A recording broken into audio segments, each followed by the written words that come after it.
आपण केबे एही कथा प्रति ध्यान देइछन्ते कि आपण जेतिकी निजको बुझाई थांती सेतिकी सामना लोक आपण को हलुकारे नै थांती।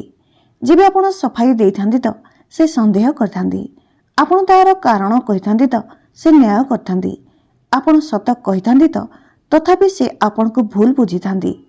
आ दिने ए सबरे आपण थकी जांती। जदि आपण को कहानी भी एही परि तो आजिर वीडियो आपण को जीवनर मोड़ बदलाई पारे। कहीं ना आज आपण से कथा विषय जानिबे जहाँ लोक माने जानी शुणी लुचाई थांती। सम्मान केबे कथा कहिबारे नुहे, चुप रहिबारे होइथाए। अधिकांश गुरुजन माने कहिथांती कि जदि केही आपण को भूल बुझुछन्ती तो निजको बुझांतो, किंतु सत्यता एहा कि जे मनीष आपण को बुझिया को चाहुछन्ती तांको सफाई देबार कोनसी आवश्यकता नाही।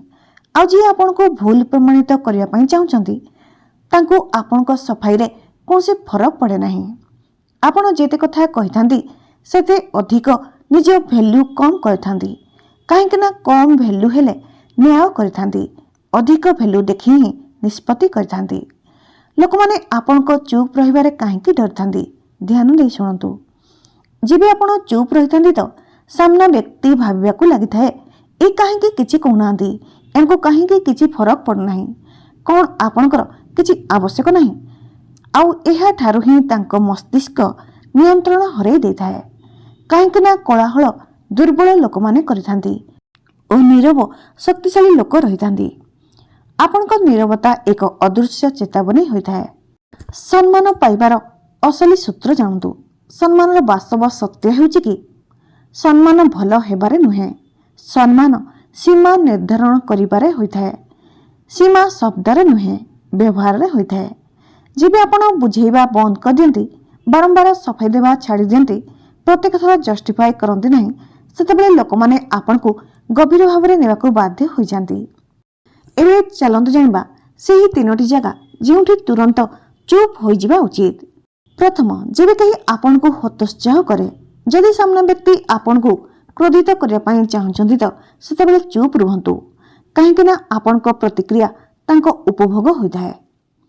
द्वितीय होची, जेबे कही आपण को वैल्यू टेस्ट करिथाए, जेपरि तुमको तो किछि जाना नाही, तुम द्वारा एहा हेबो नाही, सेतेबेले जवाब दियंतु नाही, काम करंतु, जवाब फलाफल देबो, सफाई दियंतु नाही।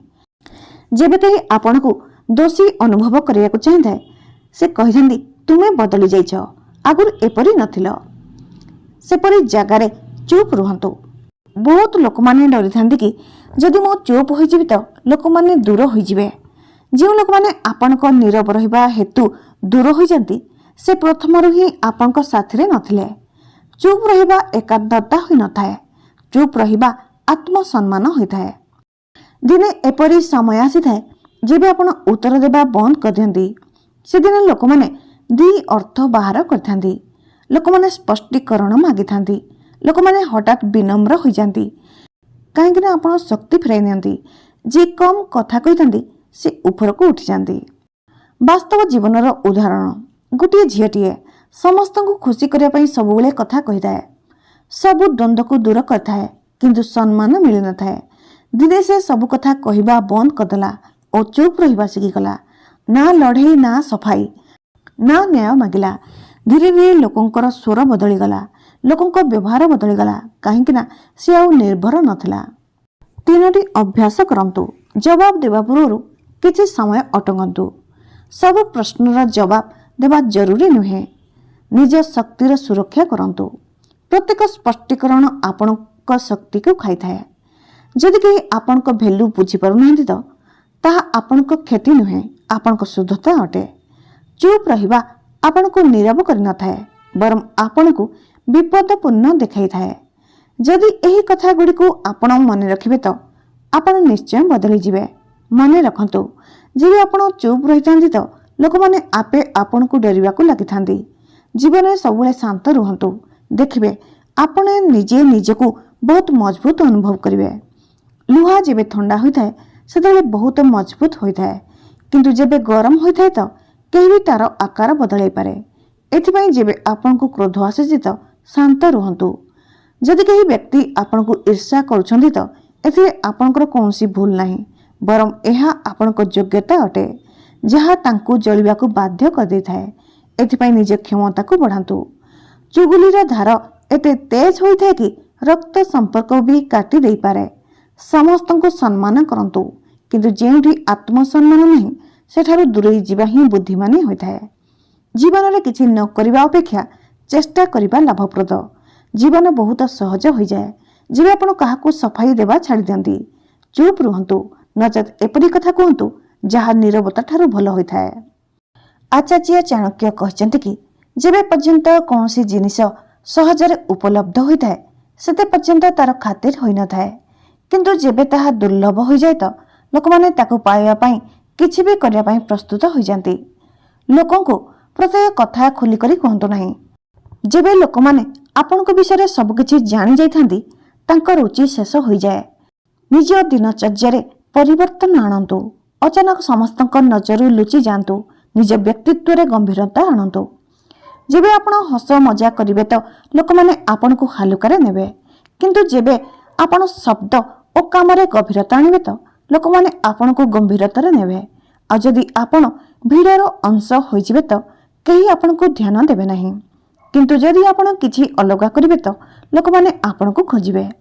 ଯଦି ଆପଣ ଚାହୁଁଛନ୍ତି କି କେହି ଆପଣଙ୍କ ଖାତିର କରନ୍ତୁ ବୋଲି, ତେବେ ତାଙ୍କ ପହଞ୍ଚ ଠାରୁ ଦୂରେଇ ଯାଆନ୍ତୁ।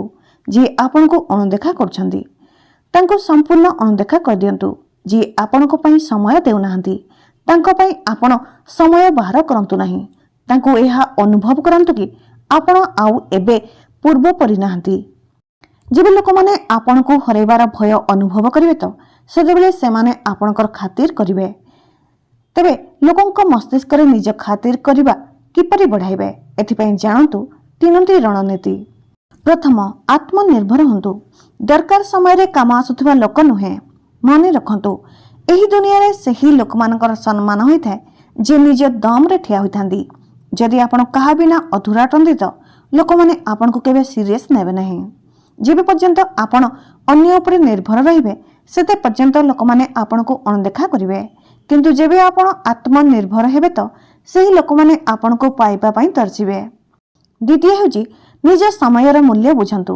ଚାଣକ୍ୟଙ୍କ ନୀତି କହିଥାଏ କି ଯେଉଁ ମଣିଷ ନିଜ ସମୟର ଖାତିର କରନ୍ତି ନାହିଁ ତାଙ୍କର ନା ଖାତିର ହୋଇଥାଏ ନା ତାଙ୍କର ପରିଚୟ ହୋଇଥାଏ।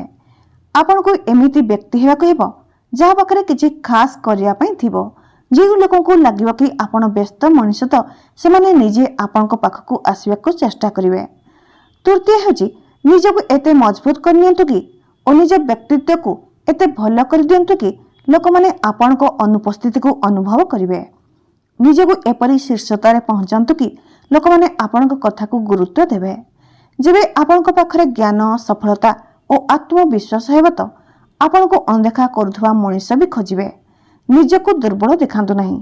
ଯିଏ ନିଜକୁ ଦୁର୍ବଳ ଦେଖାଇଥାନ୍ତି ଦୁନିଆର ଲୋକମାନେ ତାଙ୍କୁ ବହୁତ ହଇରାଣରେ ପକାଇଥାନ୍ତି। ଆପଣ ଦେଖିଛନ୍ତି କି ଜଙ୍ଗଲରେ ପ୍ରଥମେ କାହାକୁ ମରାଯାଏ? ଯିଏ ଡରିଥାଏ, ଯିଏ ଦୌଡ଼ିଥାଏ। ସିଂହର ବି ମନ ହୋଇଥାଏ କି ଶକ୍ତିଶାଳୀ ପଶୁ ସହ ସେ ଲଢ଼ୁ, କିନ୍ତୁ ଯେମିତି ହିଁ ତାକୁ କୌଣସି ଦୁର୍ବଳ ପଶୁ ଦେଖାଯାଇଥାଏ ସେ ସାଙ୍ଗେ ସାଙ୍ଗେ ତା ଉପରେ କୁଦା ମାରିଥାଏ। ଏହି ନିୟମ ମଣିଷର ଦୁନିଆରେ ବି ଚାଲିଥାଏ। ଆଚାର୍ଯ୍ୟ ଚାଣକ୍ୟ କହିଛନ୍ତି କି ସିଂହ କେତେ ବି ବୁଢ଼ା ହୋଇଯାଉନା କାହିଁକି ତଥାପି ତାର ସମ୍ମାନ ହୋଇଥାଏ, କିନ୍ତୁ କୌଣସି କାଉ ଯଦି ବିନା କାରଣରେ ଉପରେ ପଡ଼ିଯାଏ ତ ଲୋକମାନେ ତାକୁ ମାରିଦେଇଥାନ୍ତି। ଅର୍ଥାତ୍ ଆପଣ ନିଜକୁ ଦୁର୍ବଳ କରିବେ ତ ଆପଣଙ୍କୁ କେହି ବି ଦଳିଦେବେ, କିନ୍ତୁ ଯଦି ଆପଣ ଶକ୍ତିଶାଳୀ ଦେଖାଯିବେ ତ ଲୋକମାନେ ଆପଣଙ୍କ ପାଖକୁ ଆସିବା ପୂର୍ବରୁ 100 ଥର ଭାବିବେ। ଦୁର୍ବଳ ବ୍ୟକ୍ତି ସବୁବେଳେ କାହାର ନା କାହାର ପଛରେ ଚାଲିଥାନ୍ତି, କିନ୍ତୁ ଯିଏ ନିଜ ଉପରେ ଭରସା ରଖିଥାନ୍ତି ସେ ହିଁ ଏହି ଦୁନିଆରେ ଆଗକୁ ବଢ଼ିଥାନ୍ତି। ଏହି ଦୁନିଆରେ ପ୍ରତ୍ୟେକ ବ୍ୟକ୍ତି ଡର ସହିତ ହିଁ ଜନ୍ମ ହୋଇଥାଏ, କିନ୍ତୁ ଯିଏ ତାଙ୍କୁ ହରାଇ ଆଗକୁ ବଢ଼ିଥାଏ ସେ ଅସଲ ବିଜେତା ହୋଇଥାଏ। ଯଦି ଆପଣ ବାସ୍ତବରେ କିଛି ହେବା ପାଇଁ ଚାହୁଁଛନ୍ତି ତ ଡରକୁ ହରାଇବାକୁ ହେବ। ଆଉ ଡରକୁ ହରାଇବାର ଗୋଟିଏ ଉପାୟ ହେଉଛି ନିଜକୁ ମଜବୁତ କରନ୍ତୁ, ମାନସିକ ରୂପରେ, ଶାରୀରିକ ଉପରେ ଓ ଆର୍ଥିକ ରୂପରେ। ଆଜିର ଭିଡ଼ିଓଟି ଆପଣଙ୍କୁ କିପରି ଲାଗିଲା କମେଣ୍ଟ କରି ଜଣାଇବେ। ଭିଡ଼ିଓଟି ଆପଣଙ୍କୁ ଭଲ ଲାଗିଲେ like, comment, share and subscribe କରନ୍ତୁ। ଧନ୍ୟବାଦ। ନମସ୍କାର।